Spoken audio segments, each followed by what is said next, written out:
आज शहीद राम कुमार जी गुर्जर के इस पुण्यतिथि पर मैं सबसे पहले उनके चरणों में नमन करता हूं और मंच पर विराजमान सभी साधु संतों के चरणों में नमन करता हूं। हमारे मंच पे विराजमान हमारे मार्गदर्शक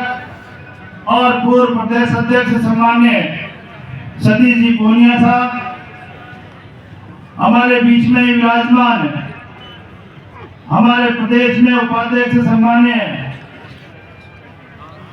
दादी जी, हमारे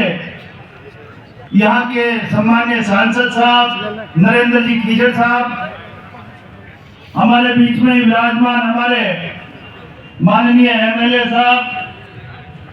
सम्मान्य खन्ना जी, हमारे बीच में विराजमान विधायक सम्मान्य कुलदीप जी धनखड़ साहब, हमारे बीच में विराजमान सम्मान्य विधायक गोवर्धन जी वर्मा साहब,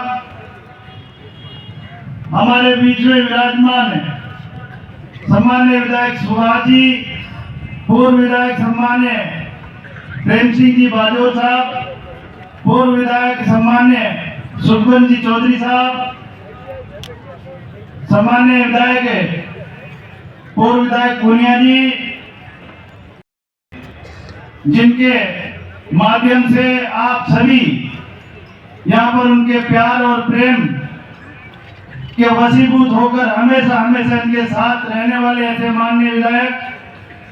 सम्मान्य इंजीनियर धर्मपाल जी, यहाँ के जिलाध्यक्ष जी और मंच पर विराजमान सभी सम्मानित गण,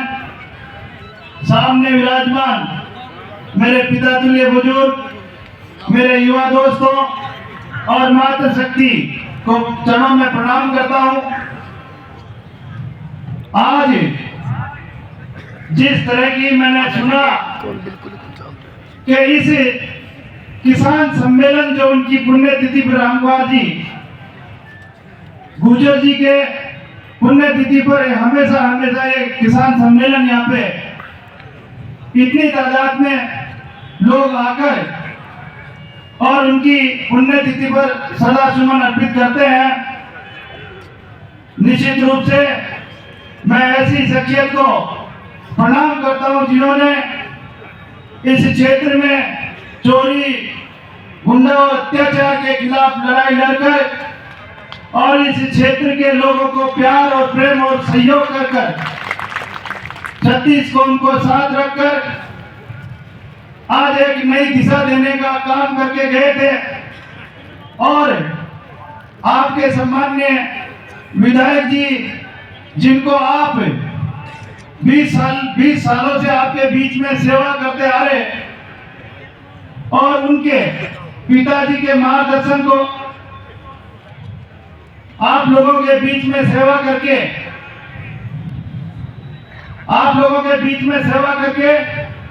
और आपके बीच में रह रहे थे, लेकिन आप लोगों ने इस 52वीं पुण्यतिथि के अवसर पर आज इनका सपना और सम्मान्य शहीद राम कुमार जी का सपना पूरा करके निश्चित रूप से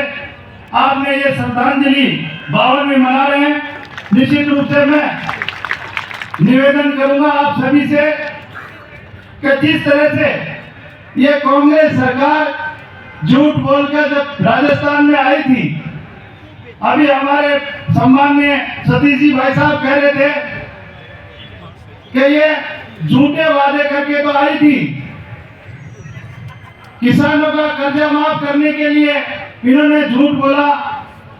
इन्होंने बेरोजगार हमारे युवाओं को झूठ बोलकर आई कि आपको बेरोजगारी भत्ता देंगे। और सतीश जी भाई साहब कह रहे थे कि इन्होंने पेपर लीक करने के अलावा इन बेरोजगारों को और बेरोजगार बनाया। तो ऐसी सरकार 5 साल तक एक कुर्सी की लड़ाई लड़ती रही और आज इस प्रदेश में सबसे ज्यादा अत्याचार अगर हुआ हो तो महिलाओं पे राजस्थान प्रदेश देश में नंबर 1 है और दलित अत्याचारों में नंबर 1 है। ऐसी सरकार जब 1.5-2 महीने बचे थे चुनाव के, जब रेवड़ियां बांटने का काम कर रही थी, लेकिन मैं धन्यवाद आप सभी इस प्रदेश की जनता को और आपको सभी को देना चाहूंगा, जिन्होंने उनको यहाँ से वोटों के द्वारा, आपकी ताकत के द्वारा यहाँ से बाहर का रास्ता दिखा दिया और एक अच्छी सरकार को आपने चुना है। इससे हमारे सम्मानीय प्रधानमंत्री जी का हौसला बढ़ा और उनको ये लगा कि अब डबल इंजन की सरकार इस प्रदेश में है। निश्चित रूप से जो हमारे सम्मानीय प्रधानमंत्री जी की जो योजनाएं थी, जो कल्याणकारी योजनाएं थी, उन योजनाओं को अब निश्चित रूप से उन पात्र व्यक्तियों तक पहुंचाने का काम करेंगे जो वास्तव में पात्र था, और उस पात्र व्यक्ति को उस योजना का लाभ मिलेगा तो निश्चित रूप से हमारी समाज की मुख्य धारा में वो लाने का काम करेगा। इसलिए मैं इस मौके पे आप लोगों से सभी से यही निवेदन करना चाहता हूँ कि हम जन कल्याणकारी योजनाएं जो हमारे सम्मानीय प्रधानमंत्री जी के द्वारा चलाई जा रही है, उन योजनाओं को हम सब मिलकर उन पात्र व्यक्तियों को लाभ पहुंचाने का काम करें जो वो उस योजना का लाभ लेकर इस समाज की मुख्य धारा में हम उनको लाएं। ये मैं आप लोगों से सभी से निवेदन करूंगा और आप सब मिलकर जिस तरह से इस राजस्थान प्रदेश को ये कांग्रेस सरकार पीछे करके गई थी, इस सरकार के अब राजस्थान में भारतीय जनता पार्टी की सरकार है। निश्चित रूप से राजस्थान को आगे बढ़ाने का काम हम सब मिलकर 36 कौम एक साथ मिलकर और भाईचारा प्यार प्रेम से आगे बढ़ाने का काम करेंगे। जय हिंद, जय भारत।